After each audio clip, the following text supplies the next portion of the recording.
Okay, thank you very much. So we begin the third session of the religious pluralism course. Now, the entire course is based around this one passage. This one passage that I've shown you last time. And just as a quick reminder, the passage is to do with the way the Shaykh al-Akbar understands other religions. So the religion of Rasulullah, Islam, is like the sun, and the other religions are like the stars. Once the sun rises, you do not see the stars anymore, but intellectually, you nevertheless know that they are there. So that begs the question as to what exactly does that mean? So the rest of the entire course is dedicated to exploring this one question. The fact that they are not rendered null, they don't become batil through abrogation. That is the opinion of the ignorant. And so, fittingly, this session is dedicated to the question of abrogation. Now, uh, if you think about what's happening in that passage fairly carefully, what you'll notice, and this is what I think other scholars have missed, other scholars on Ibn Arabi, is that there are two things happening in the passage at the same time. And I think it's like a brilliant stroke on the parts of the Sheikh al Akbar, something only he can do, really. There's actually two things happening, but people don't talk about it. Uh, the religions are disappearing in some sense because you can't see them, they're not visible to your eyesight, but they're also remaining in another sense. So we have to figure out what exactly that means. Um, so what I thought is going on is this is simply fana and baqa, which are two terms that are indigenous to proper Sufism. You may have come across these terms before, fana and baqa. Fana means annihilation, and baqa means subsistence. And these are very well-known terms used in Sufism. I think that's what's going on in this passage. So what do they mean? Well, fana is it means extinction. So the simplest form of fana is when the Sufi murid is traveling on the spiritual path, the bare minimum he is asked to do is to become annihilated, fani, to become fani from his sins and to subsist in obedience, ta'ah, to Allah subhanahu wa ta'ala, and to have baqa in obedience to him, right? And then there's many dimensions to this. Um, I think even in one of our previous classes, like the Sufi path or something, we talked about fana fi rasul, fana fillah. There's different levels of fana and different levels of subsistence. The point being here, that's what's happening in this passage. There's actually two complementary mechanisms occurring at the same time. The religions are being annihilated in one sense, but they continue to remain in yet another sense. How is this the case? Are we talking nonsense? Are we speaking gibberish? No. Something really interesting is going on, but that's only going to become a bit clearer, I think, with the coming sessions.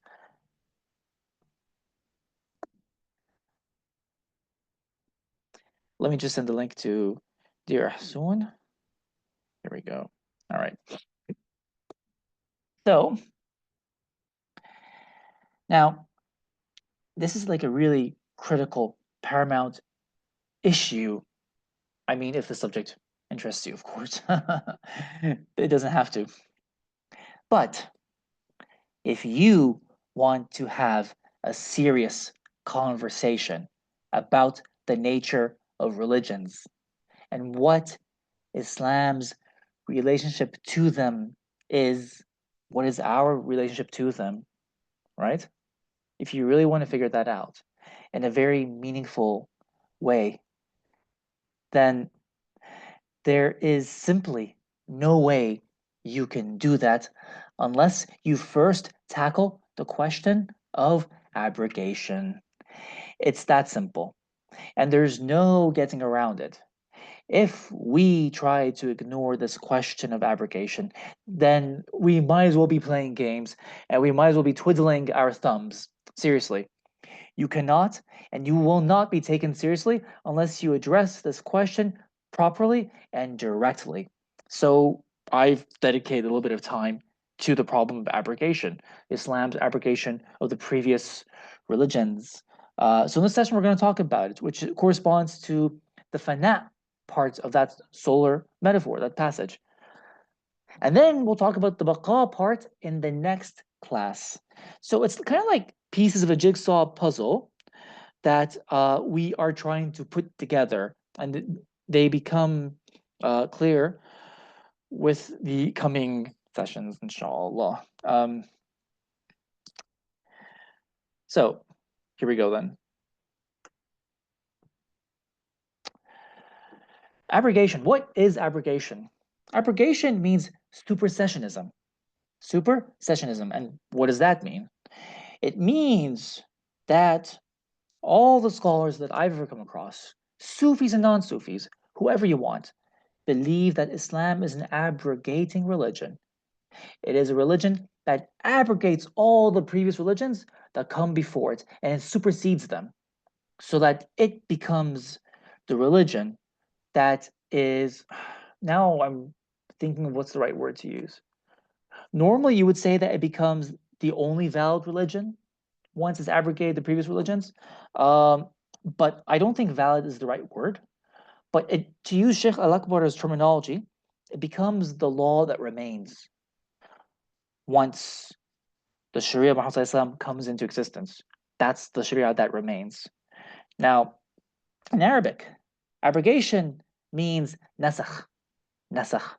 So, well, what is it?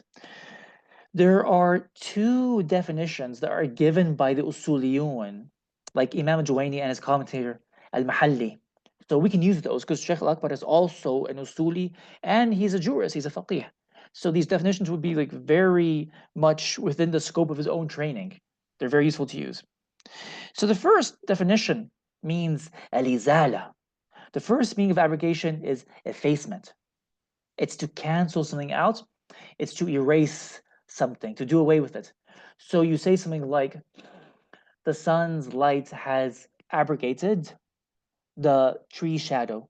It has removed it. It's to remove it, right? الشمس نسخت ظل شجرة, right? That's the first meaning. The second meaning means to transfer.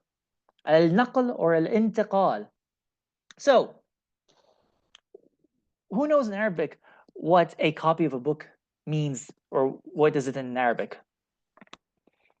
If I say I want a copy of a book, what's a copy? نسخة. It's nuskha, right?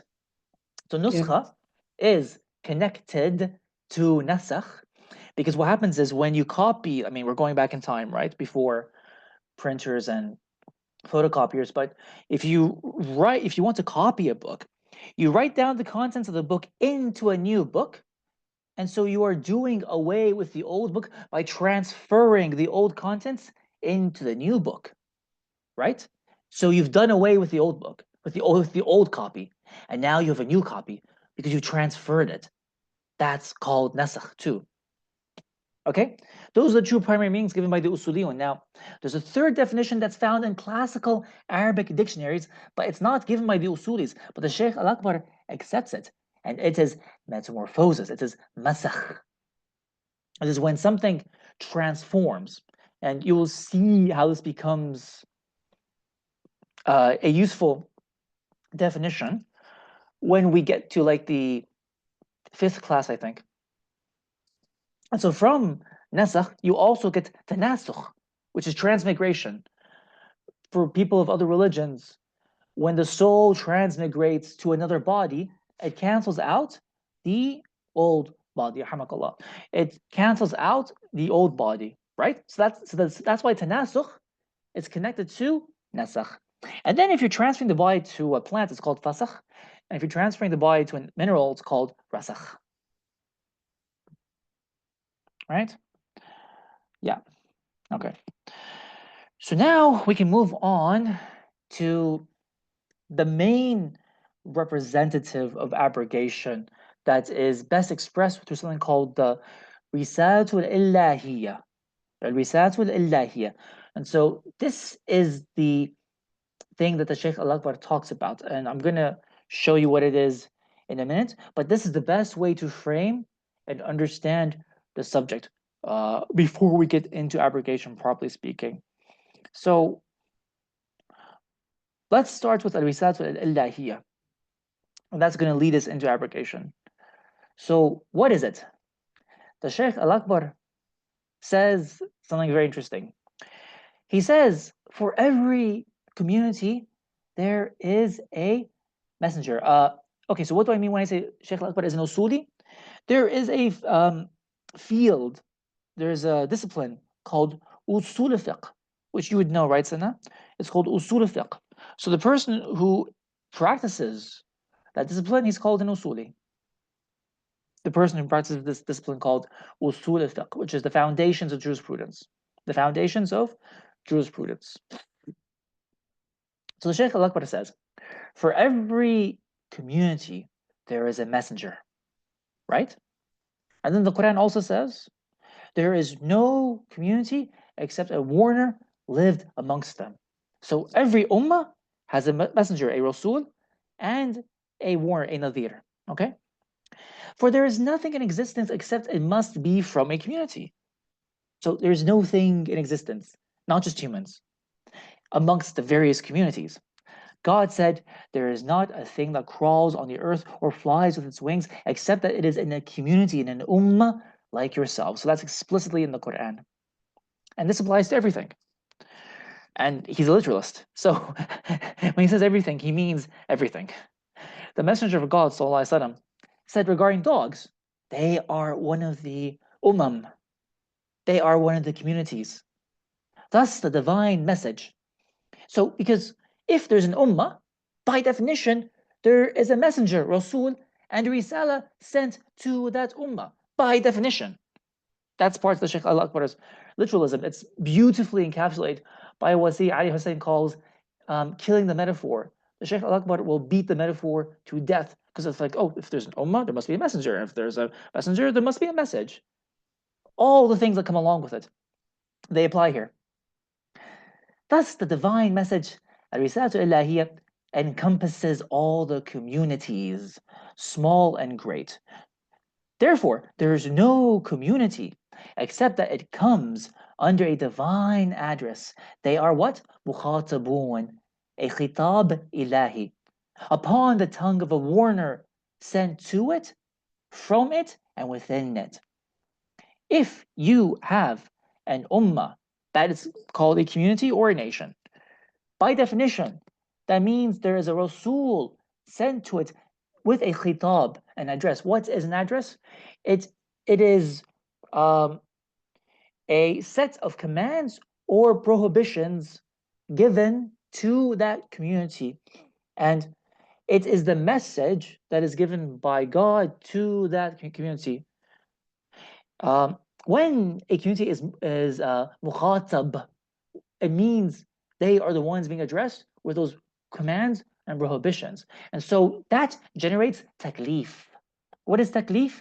The legal obligation that you are obliged to discharge for the sake of your master, who is God, right?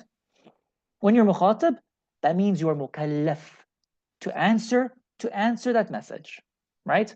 That's always the rule in usul fiqh and jurisprudence with regard to human beings. But now the Shaykh Al-Akbar is saying, not just humans.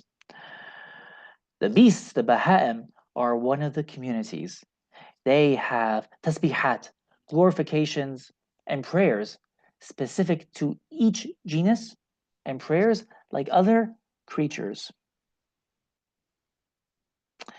And so that means that for all the other non-human groups, they have the most prominent means of divine communication, like the Risala, Nubuwa, and Walaya.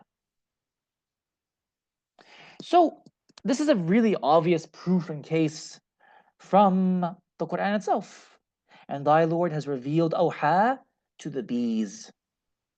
That means bees have revelation. And he said to them, this is the revelation given to them. Take from the mountains houses and from trees and of what people build. Then eat from every fruit, and hence tread the ways of your Lord submissively, tulula.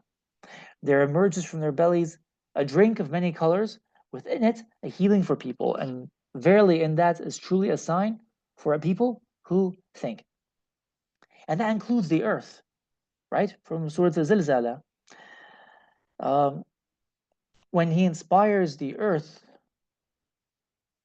to speak about what mankind did to it, awhalaha, right?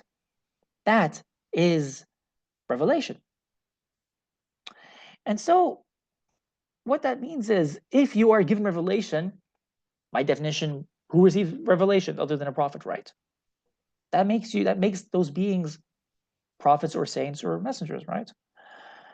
So the Shaykh Al-Akbar says, this prophethood, Nabuwa, flows, it is sariya, it flows through animals too.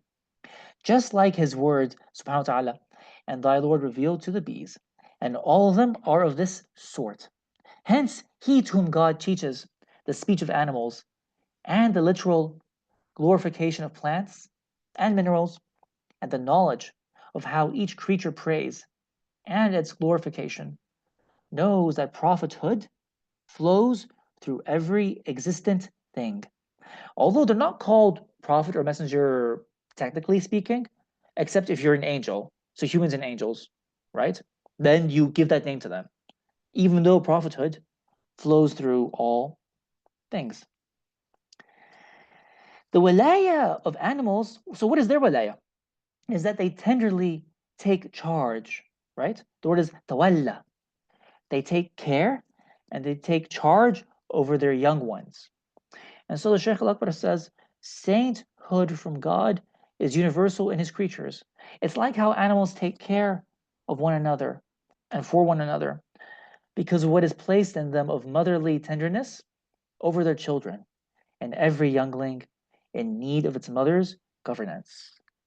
And then he says, even like newborns, I don't even mean babies, I mean like newborns who are just born days after their birth, they receive ilham, inspiration, that causes them to suckle milk from their mothers, right? That's a result of ilham.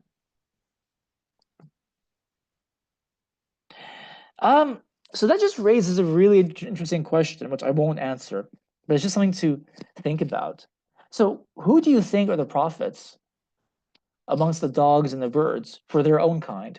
Who are the saintly beings amongst plants, trees, and shrubs? You know, is there something special about date palm trees that makes it a saintly tree, which is why Muslims love dates? What about the lotus tree for Buddhists, or the lotus plant? Who are the messengers amongst mountains, rivers, the oceans, and the stars? Rasulullah ﷺ stood on Jabal Uhud and said, we love it and it loves us. So how could Jabal Uhud love him if it wasn't alive and if it wasn't a saintly being? When the Quran says that Allah subhanahu wa ta'ala huwa Rabb shi'ara, that means he is the Lord of the star called Sirius. Is that because Sirius is a messenger amongst celestial beings or not? Now, Sirius is the star in the sky. We can't see stars today, obviously, unless you go far out into the desert. But if you could, it's the brightest star in the sky. So what makes that star special? They're all living beings. In this picture, you can also see Mount Arunachala we came across in the first session. And that's, and Hindus believe that mountain is the manifestation of Lord Shiva. Now, for Abdurrahman Chisti, he says that Lord Shiva was the prophet to the jinns, right? But that's food for thought for another time. Then you can also see the tree on the left, if anyone knows what this tree is. Banyan tree. Isn't that the one in the blessed tree in Jordan? Yes, that's the blessed tree in Jordan. Oh, Why is it the blessed tree in Jordan? Because the Prophet ﷺ sat under it with the monk Bukhaira, isn't it, when they were stopped with Abu Talib on the way in the caravan? Is that right? Yes. So what is this? What does that make this tree? Oh, it's the Sahaba, it's the oldest That living Sahaba. that makes this tree the oldest living Sahaba. That makes this tree the oldest living Sahaba. So that must make it saintly in some way. And yes, Zinira, also the Sidra tree. I mean, there's so many plants and trees that make that's what makes them holy, right? In some way or another. And for Sheikh Al-Akbar, every object in the universe is holy. He actually says that in a different place. Now there's a slightly strange interpretation that comes about as a result of this discussion on the Risalat al-Ilahiyya. And it is that all beings are subject to divine taklif. They all have legal obligations, which is it is strange because that raises the question as to how. Because ordinarily, taklif is for human beings who are what? Baligh. You have to be baligh, right? In law, no one is legally obligated unless they are what is called sui generis. Sui generis, which means you tick off the conditions that make you legally liable. So, for example, you have to have reached puberty, you're sane, you possess an intellect, a certain degree of intellect, and the ability to understand what you're doing, right? That's what makes you legally responsible, mukallaf. And we generally say that animals, plants, and minerals are not mukallifun, right? Because they are missing basic requirements in order to make them legally responsible as far as rational human beings are concerned, right? But that's not the case for Ibn Arabi. All things in the universe are alive. They are alive, knowing, have will, and a certain degree of power. And so Kashf, unveiling, shows this. Right? Now, there has to be proof for this. And there is interesting proof in the Quran if you take it that way, right?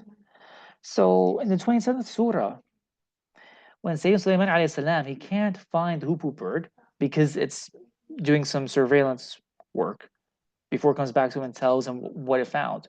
But before that, he says, if he does not bring me an acceptable excuse, I will punish him most severely or slay him unless he brings me a convincing excuse. Now, this is a really interesting ayah. Like, I wonder what people make of it, right? The Mufassirun, like Tabari, the Makhshari, they talk about, well, the punishment means like, um, there's a word for this, but I forgot what it is, but it's like stripping the poor bird of its feathers and insulating it, letting it fry in the sun. Some very harsh punishments. Uh, and then Muhammad Asad, if anyone knows Muhammad Asad, he was really shocked by the way this ayah was worded. So he said, like, you can't take this ayah literally. So he said that it's just like a very exaggerated expression on the part of Sayyidina Sulaiman alayhi salam. What's called a mubalagha, right? He's just exaggerating.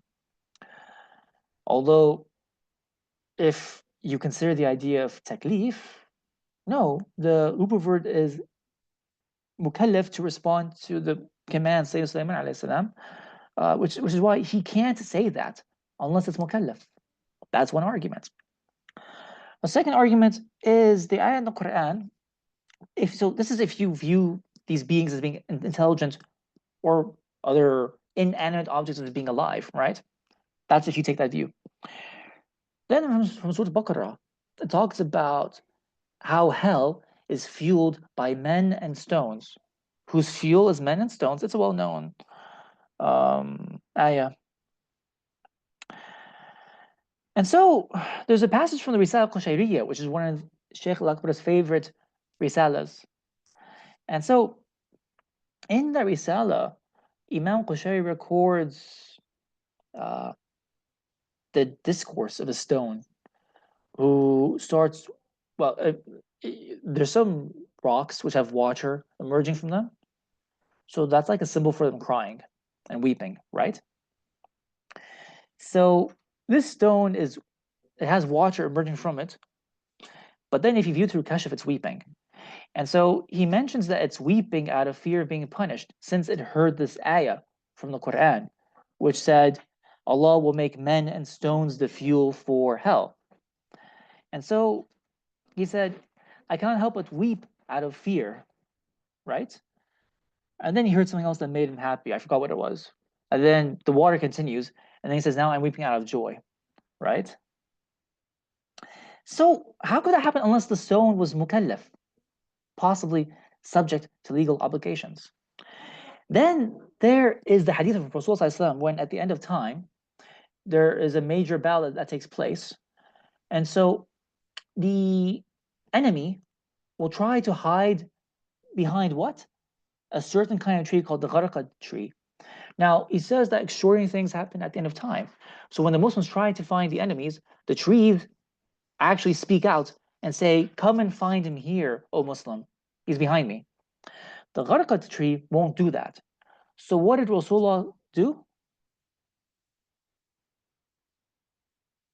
He cursed the gharqad tree. Arguably, you cannot curse the gharqad tree or any tree unless it's mukallaf.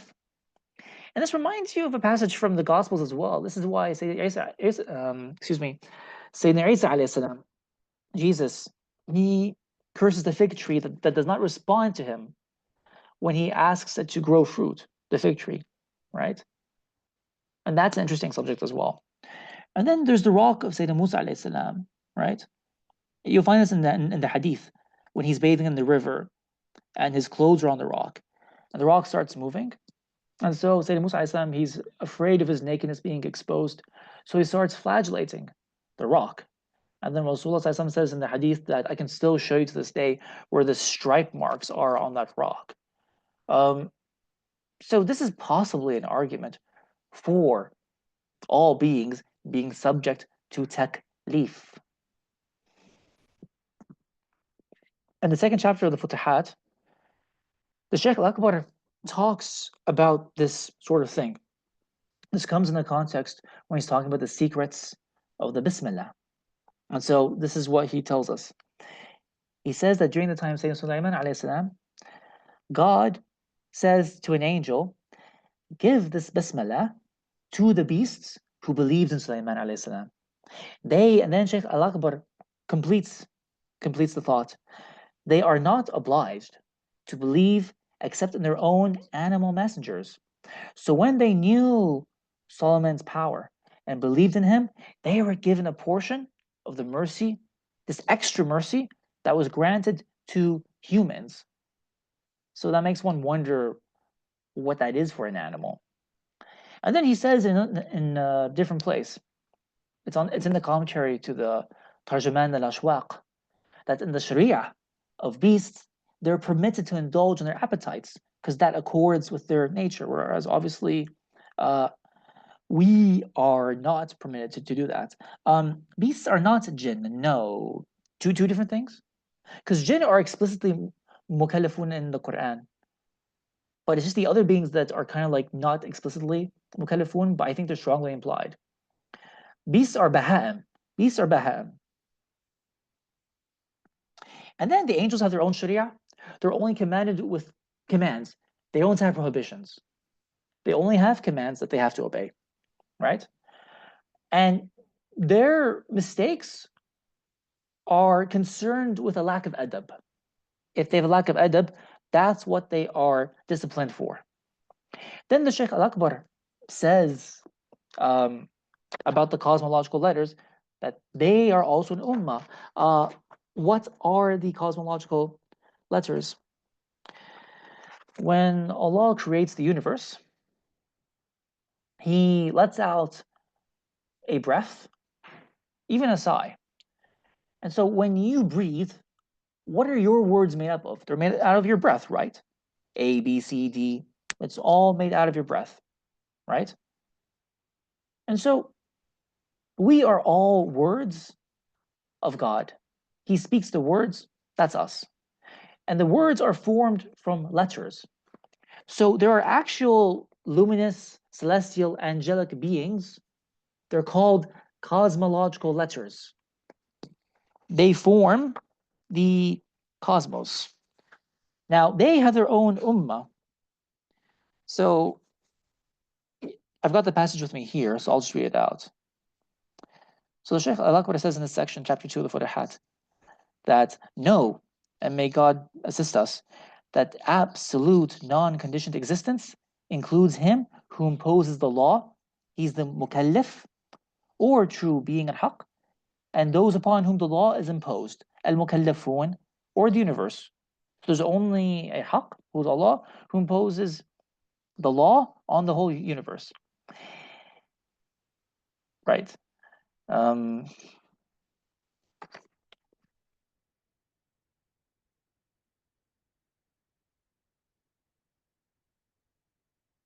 Then he talks about the letters. I actually lost the passage, but he says that they have different degrees and ranks. So, for example, alif is like kutub, for example, amongst the letters, right? And so they are all subject to the law as well.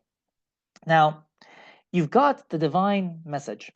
So, one subset, an expression of the divine message is the Risat al-Muhammadiyya. That's addressed to only human beings, right? So, if the divine message spreads over the whole of creation, then the Muhammadan message is a specific form of the divine message. And the Muhammadan message is for humans. Sidi Nadir, does this relate to the Asma and Sifat? That's a different subject.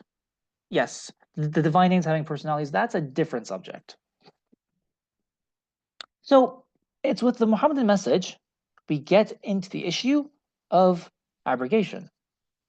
And this is where abrogation comes from. So what is it? The law of Muhammad, his Sharia, is final and all-encompassing. And so it abrogates everything that came before it. And so the Shaykh al-Akbar tells us, Muhammad abrogated with his Sharia whatever God willed to be abrogated from the previous laws and kept whatever God willed to be kept. This is, but mind you, this is with regard to specific rulings, the ahkam al-khasa, which are called the furu'ah, not the principles, the usul. You see, this will become a very important point later on. But when we talk about abrogation, you can't abrogate usul, the principles of previous religions. You can only abrogate their furu'ah, their legal rulings. Why is it that you can't abrogate their principles? Why is that? It must be based in some kind of absolute truth or reality, and then that can't be denied. Otherwise it wouldn't be true. Story, but that was kind of circular. But well, we all share the same principles. It's that simple. Because what are the foundations of religion itself, as far as a Muslim sees it, anyways, right? It's Tawheed, the unity of God. It's Nabuwa, belief in prophethood, and it's something called al-Ma'ad. It's the return to God, which is the Day of Judgment. It's belief in a next life where you're to be held, where you believe you're being held accountable for your actions, and you return to where you came from. As far as a Muslim is concerned, all religions, real religions anyway, would have at least one or two of those foundations. So when the previous prophets come with their laws, those are the principles upon which they work. So you can't abrogate your own principle. So when we talk about abrogating a previous Sharia, it's only with regard to the legal rulings, not the principles, not the foundations. Otherwise, you'd just be abrogating yourself, right? And so what he says is that everything is governed by a divine name, right? So the previous religions were governed by the divine name called al-Batin, the inward. And then the religion of Muhammad is governed by the divine name called al-Zahir, the outward. Why is this? This is because all religions belong to Muhammad to what's called the Haqiqa Muhammadiyya. It's all that belongs to him. And so the other prophets are just his deputies. They are acting on his behalf. But in reality, they are his laws. So when Muhammad is not around in his physical, pure body, he's absent. So who governs that absence? The inward, al-batin. And when he emerges and he becomes visible, outwardly, manifestly visible, then who governs that time and era? Al-zahir. So this is the passage. Time came to its end with the divine name, the inward. So each divine name has like a cyclical rotation, and it has a time period when it comes to an end. For the sake of Muhammad ﷺ, up until his body came into being and his spirit became tied to it, at which point the ruling property, the hukm of our time, was transferred. You see this word? Intaqala, abrogated. The hukm of our time was transferred to the name, the outward, al-zahir. When Muhammad ﷺ appeared in body and spirit, so when he was born. So the ruling property was his inwardly, and everything that appeared in the laws at the hands of the prophets and messengers, peace be upon them all. So of course, this is due to something called the haqiqah al-Muhammadiyya, as we said. What does this mean? Rasulullah was a prophet when the prophets did not yet exist, right? And that's taken from which hadith? I was a prophet when Adam was still between clay and water. That's the haqiqah al-Muhammadiyya. So in Islamic history, or should I say myth, there existed 124,000 prophets. So what that then means is that all the previous prophets acted as deputies, nawab, on his behalf until his pure body emerged in this world, like we said. Hence, all the laws of the Sharia are in reality his laws. It's as if the Muhammadan religion revealed itself in 124,000 forms throughout history, what you might call the religio perennis, the perennial religion, until it found its completion and perfection under his own and final law. In doing so, he abrogates what came before him. And this is abrogation. So the previous laws are effaced before his brilliant light. Once Muhammad's divinely revealed law arrived, no legal rulings remained for the other religions. There remains no legal ruling hukam for any of the religions, Shaykh Al-Akbar says, in the eyes of God, except for what the Muhammadan law confirms. So that's abrogation. And then Shaykh Al-Akbar says further, he was like the brilliant sun, and all the lights became included in daraja, in his shining light, and all properties or legal rulings became concealed. They disappeared within his property. All the laws became subservient to him. What we say is the previous Sharia, anqadat lahu. They become, they served him. Yes. And his mastery, his siyada, that was previously hidden, became manifest. This is why he's called the seal of the prophets. He seals prophethood. There is no legislating prophet after him. So you can't bring a new sharia after him. His sharia is the final sharia, right? But there's something called the prophet saint that continues to this day, but that's a different story. A Nabi Wali. So this is precisely why when Sayyidina Isa alayhi salam, when he returns at the end of time, he will rule under Muhammad's sharia. Furthermore, according to Ibn Arabi, when Jesus descends, so when he returns, this is his second coming, he will cause many of the Ahl Kitab to enter Islam. So this must necessarily mean that Muhammad possesses siyada, the complete mastery of both this world, dunya, and the next, al-akhirah. On the day of resurrection, due to his mastery, Muhammad will be the Lord of the children of Adam. So, abrogation also implies that the awliya, the saints who live after the time of Muhammad, they believe in his message. So Ibn Arabi, he talks about this funny idea when he's talking about one particular saint. He's one of the early Christians who lived during the time of Sayyidina Isa alayhi salam. But he had like a miracle. He had a karama where he could live for like a very long time. So what's called a supernatural longevity. So he lived up to the time of Muhammad's mission. His name was Ibn Barthamla, son of Bartholomew. And there's a hadith to this effect, or there's a narration to this effect, and then the Shaykh al-Akbar gives its chain of transmission. So he might have been one of the disciples of Sayyidina Isa alayhi salam, or his son, something like that, but very close to his time.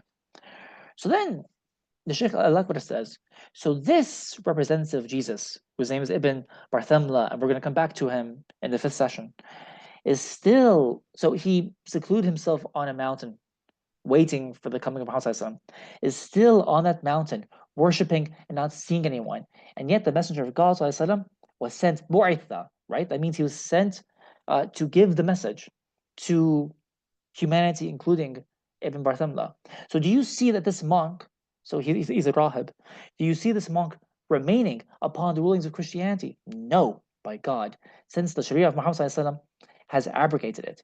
And furthermore, Muhammad said, were Moses still alive, he could not do other than follow me. He could not do other than follow me.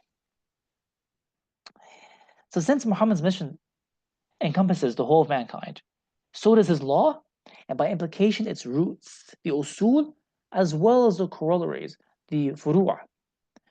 So what that means is that the whole of mankind is responsible for answering everything the Sharia brings.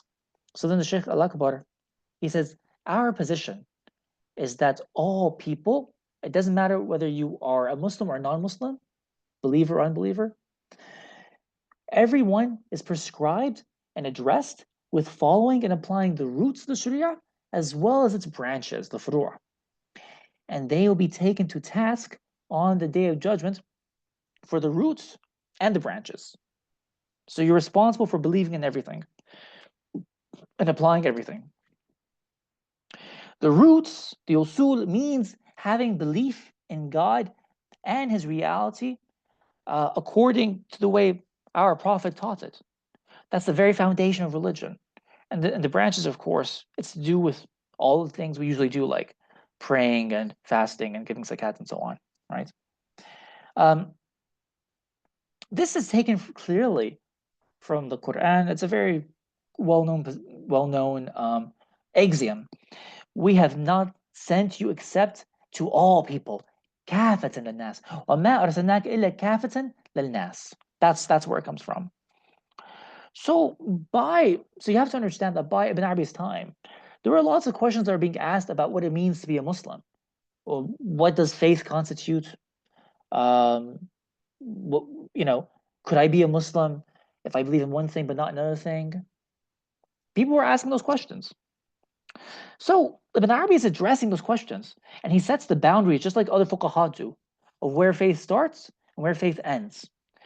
So to be addressed mukhatab by God means with his commands and prohibitions as laid out in the Sharia brought by Muhammad ﷺ, right? Or as one is tasked, mukallaf, with the obligation of responding to God and his messenger obediently. So the Shaykh al-Akbar explains it this way. Know that the unbelievers who don't believe in our religion are addressed, they are mukhatabun, because that's the question. Who is the Sharia talking to? It doesn't talk to everyone. Not every passage addresses every person, right? So he's being clear here. The unbelievers who aren't Muslims are addressed with the usul of the Sharia, which is having faith in the entirety of what the Messenger Muhammad brought from God, in respect of reports, the akhbar, and the roots and branches of the rulings, which is his word, believe in me and everything I have brought. That is the action according to what the address necessitates in terms of doing and leaving that action. So faith is a root, and specific actions are a branch of that root without a doubt. So by the way, there's a context to this passage. So this passage, right, is discussing the problem of a non-Muslim wanting to perform some parts of the Islamic Sharia, but not other parts, right? Could that still make you a Muslim? So more specifically, the question is to do with giving voluntary sadaqah, right? Voluntary, but not paying the obligatory, not paying the obligatory zakat. But you can't.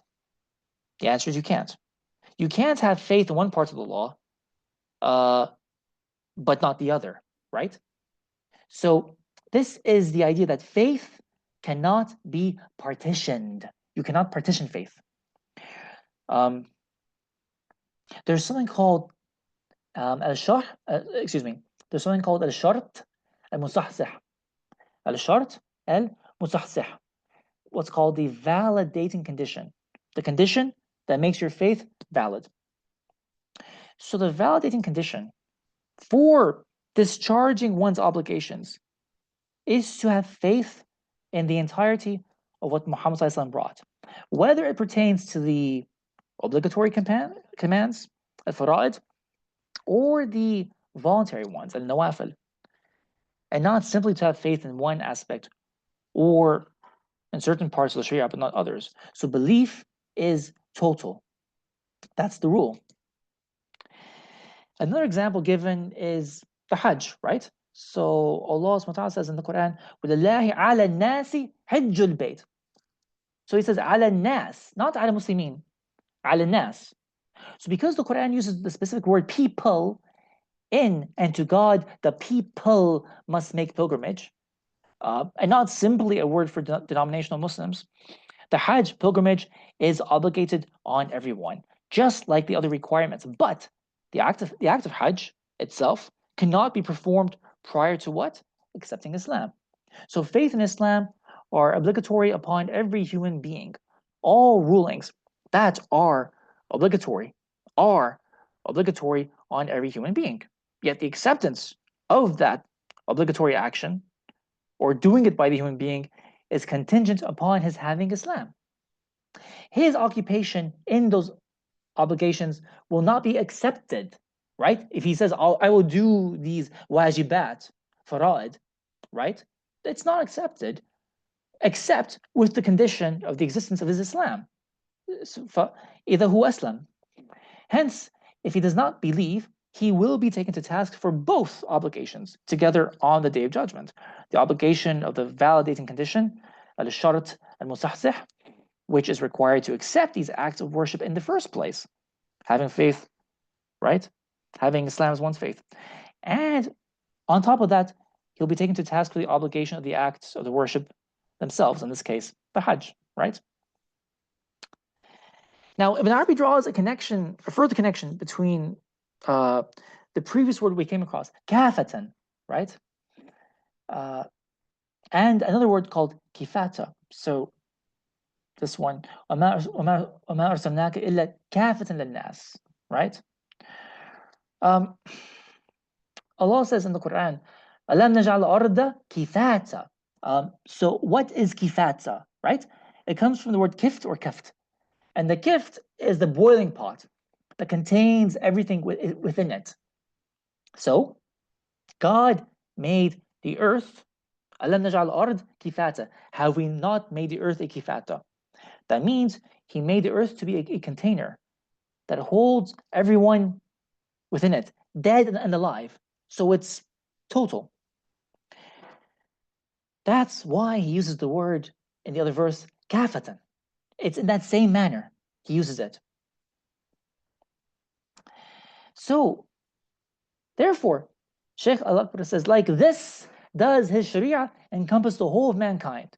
Therefore, no one hears of him except he is obliged or obligated to believe in him. كذلك ضمت شريعته جميع الناس فلا يسمع به أحد إلا لازمه الإيمان به. Right? In that same manner. And so, because Muhammad ﷺ is sent to all of mankind, by definition, he contains them all. He knows their inner states, the diversity of their dispositions, and their requirements, and everything they need. Because each prophet is commensurate with his people, right? So if Muhammad ﷺ was sent to the whole of mankind, he contains all of them as well. And this is because he was given the Jawami al-Kalam, which is the all-comprehensive words, right? He's also given the 6 unique gifts that are not granted to previous prophets. And the 6 gifts correspond to the 6 directions in space, right? So Rasulullah is perfect from every direction, as it were, right? And the number 6 corresponds to Insan Kamil. as well. That's his number, 6. And furthermore, every insan camel draws his support from the maqam Muhammad sallallahu alaihi wasallam. And Rasulullah, he has the knowledge of the ancients and the moderns. This is what he was granted. And in other words, knowledge of every civilization that has been or ever will be. And now, this is what it means to have abrogation, to be a supersessionist religion in a nutshell. So that also applies clearly to the Ahl Kitab, right? So the passage you're looking at here, in short, is about the problem of the Ahl Kitab not believing Muhammad sallallahu alaihi wasallam. So the Shaykh Al-Akbar makes a very interesting point. He says, look, it's obligatory according to your own books to believe in him. So it's obligatory according to the Torah and the Injil to believe in Muhammad sallallahu alaihi wasallam. Right? So if you don't do that, you are disobeying your own book. You are disobeying your own prophet. So just think about that. Because all the prophets, what he says is that all the prophets call to Rasulullah sallallahu alaihi wasallam. Right? And this is the belief of any Sufi I've ever come across. Abdul Aziz Dabbagh, Abdul Karim Jili, they all say the same thing. That Islam is a supersessionist religion. It abrogates what came before it. And people are held, they are responsible for answering the call of Muhammad sallallahu alaihi wasallam and will be held to account for it on the Day of Judgment. That is abrogation. That corresponds to the fana aspect of that solar metaphor, right? So we talked about the 3 definitions of abrogation, and what the divine message is, and that all beings, they form communities of their own. They have their own prophets, saints, messengers, whether they're animals, beasts, dogs, birds, trees, whatever it is, mountains. And likewise, the Muhammad message encompasses the whole of mankind, which means that people are obligated to respond to him. Faith is total, it can't be partitioned. And so in that way, the sun's light clearly effaces the light of the stars.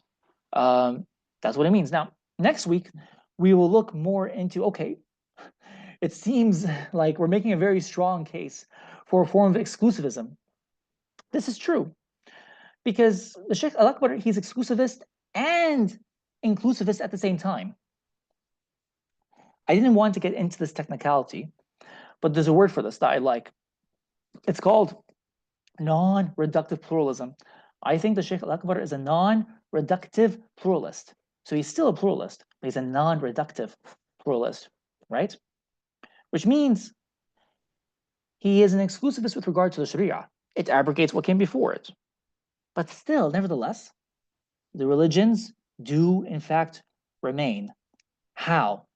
This comes through baqa, right? And so we'll look into next week about how the Ahl Kitab are included in Islam. That means Jews and Christians.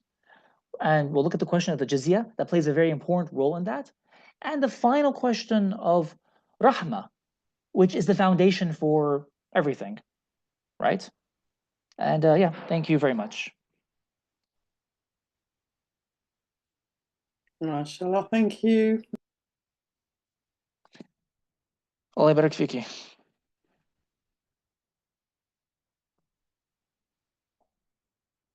Are there any questions?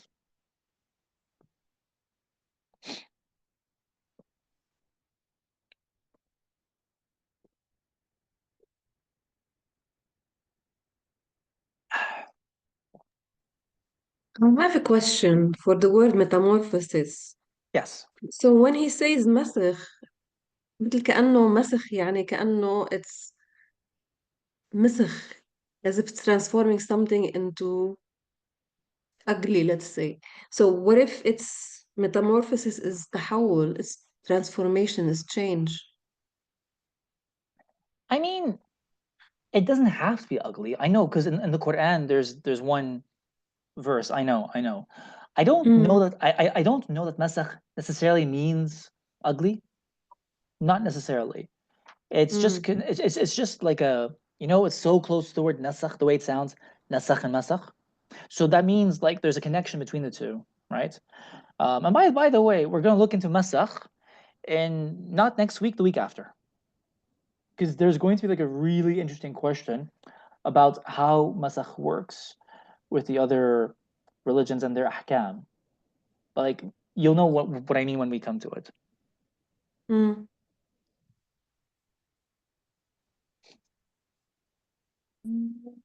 There was, I don't know if this is a question or not really. There was when you were talking about how the Muhammadan faith comes in and the illumination of everything through the Muhammadan faith when he comes and the other prophets and things like that. Yes. I think it seemed to remind me of, you know, that thing like, is it like Ibn Sidi Ali was talking about how things start and end in the same way. So how there was Adam and Eve, and they had twins, and then at the end of time, the last children will be twins. So it's kind of that symbolic ending and beginning. Interesting. And then I was thinking, so if Allah's, so this is like a sort of layers of starting and ending, like sort of somehow reflecting how the prophets are, everything, all of the prophets coming out of the Haqiqa Muhammadiyah, representing him. So in this inward state, but in their time they were outward in the sense that Yes. what people saw, but they were then inward. And then when he comes, everything is outward and it's reflecting back around, and it's kind of like boom, whistling and somehow woof. And then on the day of judgment, it's then again you through the Prophet and we see Allah's face, subhanallah. So it's like this kind of cycling thing going on. Is there anything about that seems lucid in that? Yes. Because the Sheikh Al-Akbar also mentions the hadith in that same passage, but I didn't include it. I mean, we'll be here for hours if I include everything, right? He says that time is a circle, and it has come to its end, and it has come back to where it started. And that's with the birth of Muhammad Sallallahu Alaihi Wasallam. So when he was born, time restarted, in a way. Time restarted. Yeah, it's mustadira. It came around, and it began anew. And yes, when the other prophets were in their outward manifestations. So you've kind of like not jumped ahead, but you've kind of like anticipated this coming topic we're going to come to in the fifth session, how those prophetic realities remain under the prophetic Sharia of Muhammad Sallallahu Alaihi Wasallam.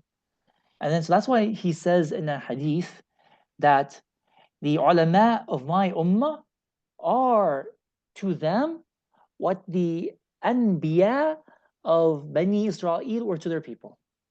SubhanAllah. So their spiritualities continue. And we'll see how in the fifth session.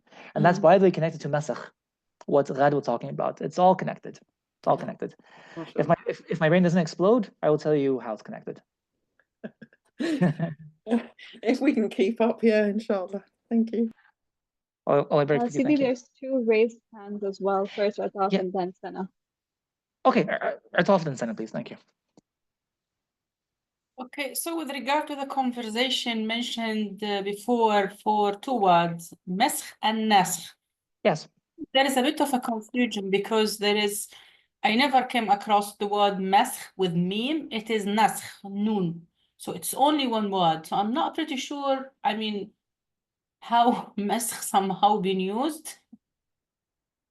I will show you how it's used in the fifth session. So it was used?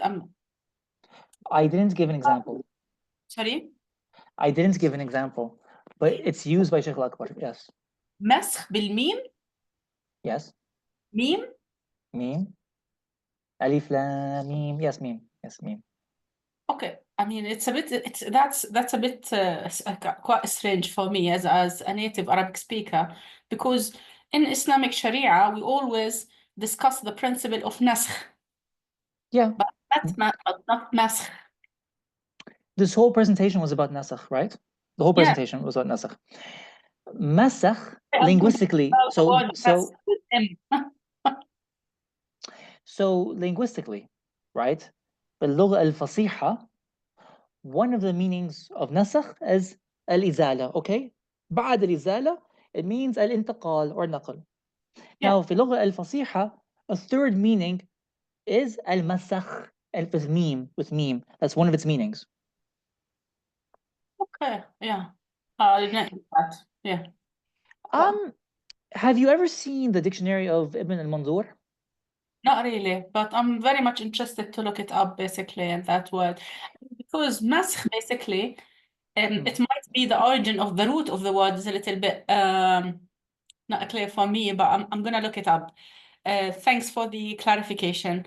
The other issue is when we talk about nasakh among religions and we talking about exclusivity within al-Imam al-Akbar, and still we kind of agree that other religions do exist and they're gonna still exist. Which means basically that in a way it means it is people freedom to decide what religion they're gonna pursue. I mean, the Islam is the last religion and nasakh all other religion, but doesn't mean other religions do not exist. Am I right in terms of my understanding of how Sheikh Al-Akbar explain it, or is it different? There's more to it. Stick around for the coming sessions. There's more to it. Okay. Thank you. There's more to it. Yes. Thank you very much. Sana? Yeah, I have a question about the resurrection of animals. So in one of the previous sessions, we talked about the fact that that animals will not be resurrected just like human Yes. beings. So, but if they are amongst the mukallafun, then what does Ibn Arabi have to say about their resurrection? Mukallaf doesn't have to entail resurrection. It entails resurrection for us, you and me and jinn. Men and jinn. Then how will they be held accountable? Because if they're obligated to follow their own sharia, then Yes. how will they be? Well, either the jazat takes place in this world, or if it does not take place in this world, maybe something else happens. You're right. I have no idea. That's an excellent question. So where's the accountability if they are mukallafun? But they're mukallafun according to their own, I don't know what's the word I'm looking for. According to their own nature, what is required by their own nature, and I have no idea what that is, because the Sheikh Al-Akbar doesn't go into that much detail. From what I've seen is that any taklif I've seen from the passages I've come across, the jazat, the recompense takes place in this world. But who knows? Maybe there's something I haven't understood or come across. That's an excellent question. So I don't have a clear answer to that, right?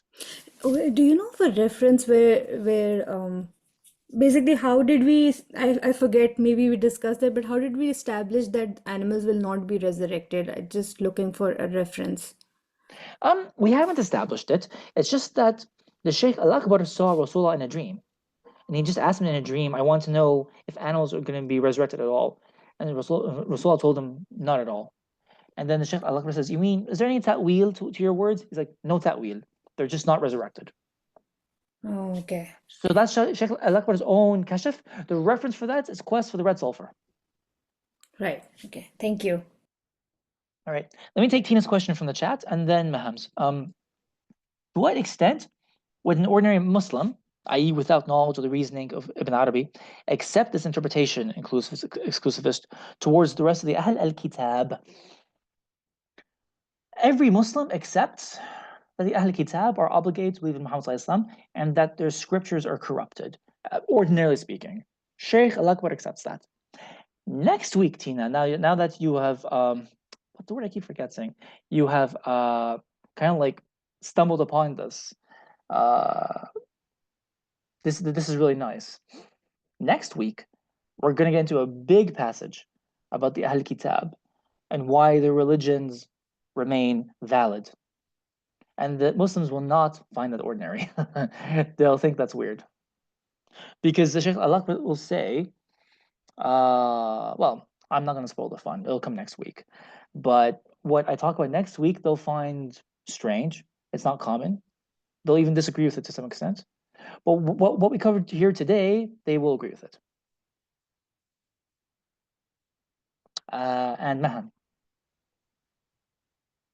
So is it possible for a being to be mukallaf and ma'soom at the same time? Because like they won't need to be held accountable, right? Because they're ma'soom, like animals, as far as I understand. I don't know that animals or plants or minerals are ma'soom. So for example, we know that, well, that's a good question. What if they're prophets, right? So we know that Rasulullah and the Anbiya are ma'soomin, right? They're still mukallaf. It's just that Allah protects them from making sins. But they're completely mukallaf, 100%. So I guess that would make the prophets of the other nations also mukallafun amongst plants, animals, and minerals. Right. But not as a rule, like all plants and all animals would be considered so. But not all plants and minerals are prophets? No, not all of them, no. And not like, and so hence not all ma'soom either. No, exactly, no. So when he says that nubuwwah flows through all the existing things, I think he means in potentially. Right. But then Allah subhanahu wa ta'ala specified that huwa awha ila al-nahli, right? He gave revelation to the bees, but not necessarily other beings, not necessarily. But they won't have to, like, since they won't be resurrected, they won't have to be answerable for anything. Yeah, so this is the question Sanat was asking. And I have no idea. Because the Shaykh al-Akbar, what he does is, he has like, he comes across hundreds or thousands of ulum, sciences, and he's like, I don't have time to talk about them. I'll just talk about a couple of them. And that's what he does. Always in his writings, he's like, I'm sorry, I'm out of time. I have to move to the next subject. So what happens to them? I have no idea. But yeah, he says that, yeah, I mean, they are mukallafun, according to him, if I'm not mistaken. Right. Okay. Thank you. Thanks. But yeah, I have no idea what happens to them. That's a really good question. Wait, so we're gonna go with Nira and then Aitaf again. Assalamu alaikum. Right, So my question was about like, I mean, I guess it's more of like a rambling comments. So you know how they're mukallaf. What are the, I mean, like you mentioned some of the criteria for that we might assume apply to people Yeah. who are or beings that are mukallaf. Yes. But I was Yes. wondering specifically in the like what really strikes me in the story of the Hudhud is that Allah says, "Alimnahum mantiqat tayr." And so, like, I've had this debate with people about where they're like animals don't have language, and that was a special bird who could speak. But that's not what Allah is saying. Allah is saying we taught Sulaiman the language of the bird. So there's such a thing as mantiqat tayr. It existed, but we're just not able to access it. But they were given something, and then Allah says that it was of huge fadl. So then that means that we're, not everybody has access to that fadl. But I'm just wondering, from a sort of, again, the words perspective, the words about the words, this is the question. What is the difference between the natq, kalam, and bayan? And how do they so we know that animals, like according to this ayah, or at least the birds, they have a mantiq. So, and then of course, not just animals, قالوا أنطقنا الله الذي أنطق كل شيء, right? So your skin, hair, body parts, sense organs, everything has a nafs. So أنطق كل شيء. Okay, so that exists for everything, but then I guess there's a special one for the birds, perhaps other animals. So then that's definitely not exclusive to human beings. So then when we're talking about kalam, and then we're talking specifically about bayan, and then we're talking about ilm, because like Allah says, علمه البيان, right? خلق الإنسان علمه البيان. So then that sounds like it's exclusive to human beings. And then that's also what like Fir'aun really puts Musa alayhi salam down about, says, لا يكاد يبين, like this guy can't even like explain himself or like make himself clear using language. And so that's, I guess, something that's supposed to be kind of like an honor, like being able to do that. So I'm assuming that is exclusive to human beings. And then where does like kalam come in as well? Because when we talk about the names, it says allama, right? And it also says like allama Adam al-asma'a kullaha. So that's allama. And then there's also allamahul bayan, which it sounds like it could be the same thing because, خلق الإنسان علمه البيان, like an insan, Adam alayhi salam is the first insan created. But where's the, I guess, overlap between or differentiation or distinguish, like how do you distinguish between kalam and natq and bayan and also ilm, like specifically, and can that apply to non-human beings? Because then the whole point, like in Adam, is that alama Adam al-asma. That's why we're able to embody the names and able to fulfill being the Khalifa. Like that's the distinguishing factor, right? That kind of places us above, according to the Sheikh's cosmology, above the other beings, that only the human being can be Khalifatullah. And so, Yes. so is it like the ilm that it distinguishes? Is it the kalam? Is it the bayan? Yeah. Good question. I don't know. Bayan is related to clarification and illumination, right? Whereas kalam, interesting, as you may know, the word kalam means to wound something, right? And so to be in existence is to be wounded, right? It's like when Allah speaks a word, it's to inscribe a wound into wujud itself. But I don't know the exact difference between nutq, which is articulation, and bayan. Is that exclusive to human beings? I have no idea. I'd have to look into it. But that's an interesting thought, because I would assume too that there are things that the human being has that animals don't. I would assume so too.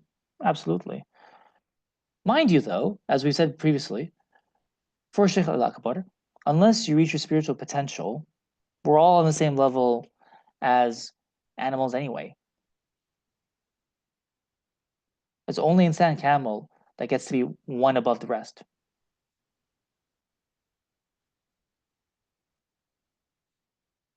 But yeah, Sorry, I'd have to can think you repeat again what you said? For Shaykh al-Akbar, if we don't actualize and realize our spiritual potential, like if we don't reach it, then we're on the same level as animals. Like we're not that far apart from them, right? It's only the truly spiritual man or woman who reaches his or her spiritual potential that gets to be above them, right?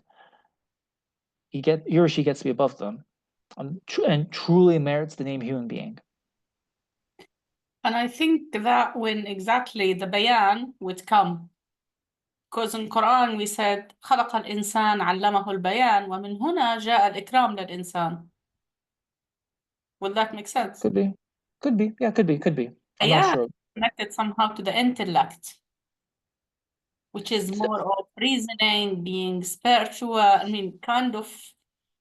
So is nutq. So is nutq. So it's not So is nutq. But I don't know what's the exact difference. I'd have to look into it. But that's a really interesting point, of course. Food for thought. And Dr. Faris, I just potentially wanted to. we could be Khalifa. Yes.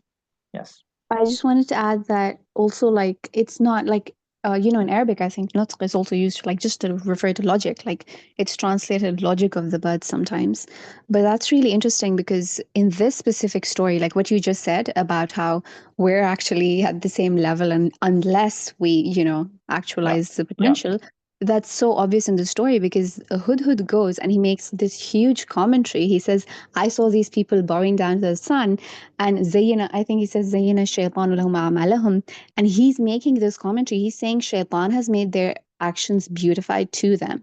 And he's making all these observations. They're very spiritual in nature and Very they smart. require rational reflection, while those are human beings that he's talking about who are not aware of what they're doing. So in this case, I would say, he is someone who has more logic, more even Yes. spiritual insight than they Excellent do. point. Excellent point. It's a good thing to say that Sulaiman didn't punish him. Yeah, excellent point. Yeah, mashallah. Yeah, thank you. Mashallah. Okay, so then was it Itaf first? Itaf then Ghada. Yeah, and I guess to the same point, basically within قصة Sulaiman, we talking about النمر. Yes. And they said Sulaiman لا يسحقنكم سليمان وجنوده. It means actually have it actually it's not doesn't mean it in reality they do mean animals, plants, every creator of God has their own language and their ways of communication. But the difference, I guess, according to my understanding, is between taklif and muwahhideen. So animals, plants, and all of that, they are muwahhideen. And that's why actually in spiritually speaking, you would treat animals and plants as kind of, not as equal as a human, of course, but they do have rights in this world, similar to you as a human. We might say that those plants and Muwahhideen. animals are, we might say those plants and animals are in their fitra. Exactly. Yeah. So they don't have fitra, and that's why they muwahhideen. Yeah. All the time, actually, they يوحدون بذكر الله. Yes. Yeah, sure. Sure thing. Absolutely. Yeah, Ghada, and then I'll look at Reem's comment. Here, I just would like to follow up with Tina's comment or question that if I am not a Muslim and I am listening to the point of Ibn Arabi, I would say that Islam is canceling other or dismissing other religions if I don't understand properly the concept. And this is very important if I am not a Muslim, because if I am Muslim, you said like next week, we might not agree with what you will say. Actually, I would agree because this sometimes makes me feel like I really would love to be including everyone in my context. Now, here, when you were talking about abrogation, maybe how I would understand it, that Islam is an upgraded software of all the religions. If I want to speak the language of computer, I upgrade the software. Yeah, no? maybe. Yeah. Shamsuddin Tabrizi says abrogation is like first you eat ainab, and then you eat tufaha, and then you eat burdan, and then you eat farawla, and each taste cancels the one before it. And my last question is something maybe funny, you will laugh at me. When you said Insan al-Kamil is number 6, and when they speak about Satan, it's 3 6s, 666. Is this there any relation between those numbers? No. Okay. No. It's more interesting to look at the Neoplatonists and what they do with numbers. They're actually smart with numbers. They do more interesting things. But I want to say that, yeah, I know. So, by the way, so Ibn Arabi is like a bahar. You know bahar? You go to the bahar. If you're not prepared, you drown. So he's so big that if you start from any point and you don't finish, it sounds like he's only talking about that one thing. And that's why it's easy to make Ibn Arabi say what you want him to say if you're not well versed, if you're not well studied in his writings. So maybe you only look at this part and you say, oh, Ibn Arabi is very strong exclusivist. That's wrong. That's wrong. And then maybe you look at other parts of his writings and you're like, oh, he's only an inclusivist. No, that's wrong too. He's something, but to find out what it is, you've got to be patient and go through the writings, which is what we're doing. And but by the end of the course, I think, and I hope, inshallah, you're going to conclude that he's mainly an inclusivist, mainly.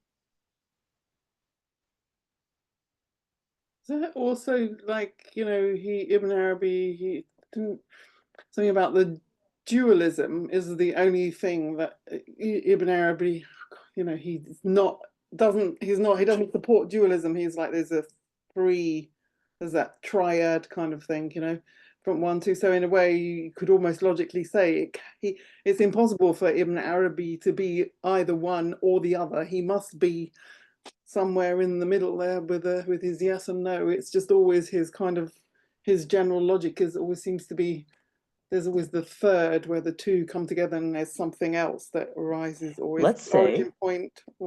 Let's say often, but not always. Yeah. He's very clear in his mind. He's one of the few clear mystic thinkers who is clear in his rationality. Because mystic thinkers tend to be slightly muddled. He's not muddled. And yeah, so he's got to have that third option. Not always. What he's trying to do is to reflect reality. Yeah. So if reality is like that, then he will talk about reality being ambiguous in that way. But if there's something clear about reality, he'll just say it's clear.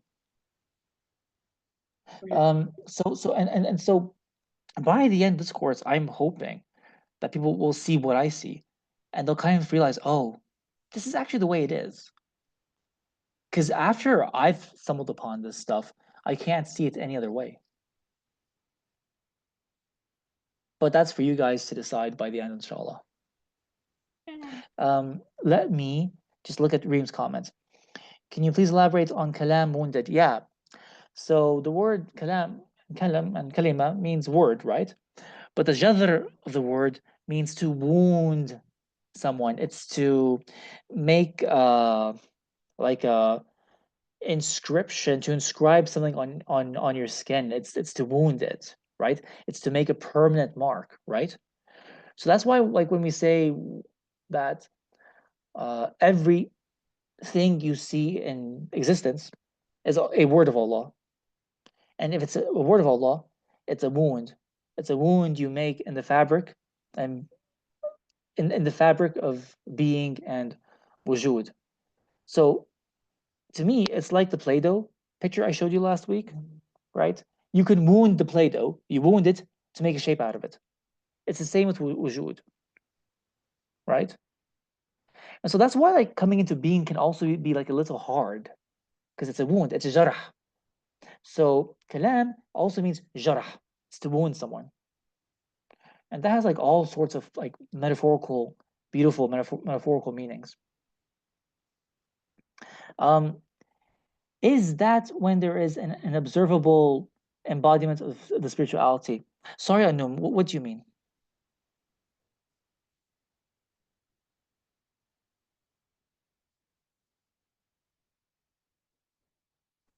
Sorry, it took me a while there.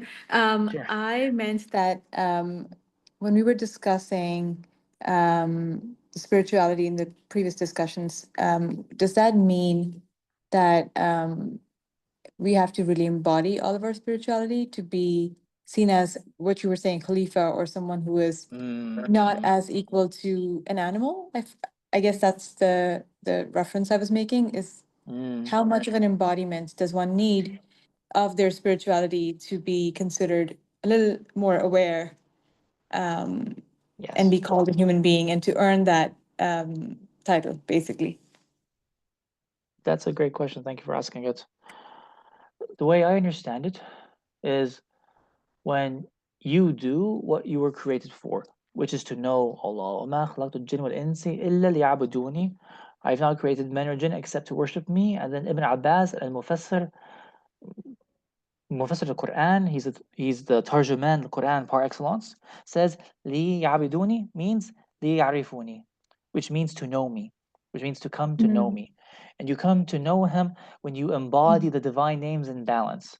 So someone who is just attached to one name, right? And he's very imbalanced in that name, right? He belongs to the animals because the animals have appetites. So you incline towards your appetites, which means you're inclined towards what you like and what you prefer, right? Right. Which is expressed by certain names. But Insan Kamil, he is free from that kind of imbalanced attachment. He has no undue attachment to a specific name. He is in balance and harmony with all the divine names. That's what it would take. I got it. The Jamal ones. Jamal and Jalal. Jamal and Jalal. Okay. It has to be where it is appropriate. Got it. Got it. So, yep.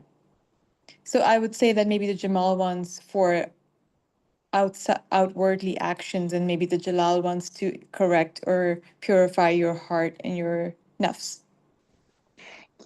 Yeah, that's a good way of looking at it. Yes. Right. Yeah, that's a good way of looking at it. It's where the Sharia says it is. That's why we study Sharia and the Quran. So where you see Jamal, where does Allah put Jamal?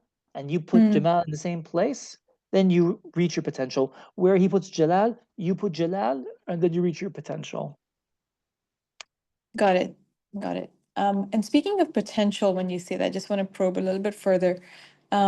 So for each what is it about recognizing your individual potential that doesn't seem muddled? Because if you go into that mystical way of thinking, one would always have that doubt. So what is the guidance there on like finding your true potential in the context of what we're talking about?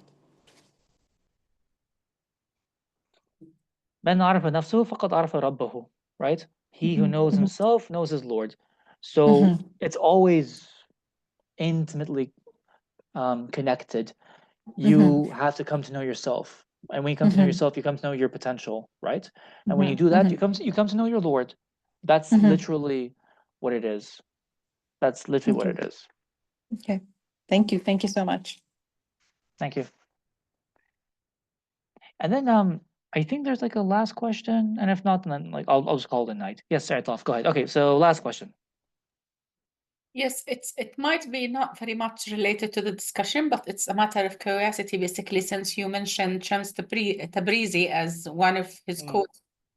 Is there any, what is, let's say, spiritual connection or tradition, whatever, between Sheikh Al-Akbar ibn Arabi and Al-Rumi? Yeah, there's a huge one. Yeah, totally. I know There it's is. a very big subject, but just a matter of knowing at least the basics. They all knew each other. They all knew each other. I don't know if Sheikh Akbar met Maulana Rumi, because Sheikh Akbar is older than Rumi. He's older than him. But there are stories that they might have met when Rumi was younger. But what definitely happened is that Maulana Rumi knew the foremost student of Sheikh Akbar, who is Sadruddin al-Qunawi. And they used to meet together and they loved one another. And they always used to attend the majalis of one another. So I think it was even Sadruddin Qunawi who led the Salat al-Janazah for Rumi when he passed away. Or it could have been the other way around. Okay, thank you. So then you get like the Akbarian school of Ibn Arabi that develops, and the Mevlevi school that develops through Rumi, and those students talk to one another and they influence one another, right? So then you get this amazing synthesis that flowers in the region of Konya. Yeah, it's like it was an extraordinary time. Okay, so if that is it, I will call it a night. Thank you, beautiful people, and I will see you next week, inshallah. Take care. Thank you so Thank much. you.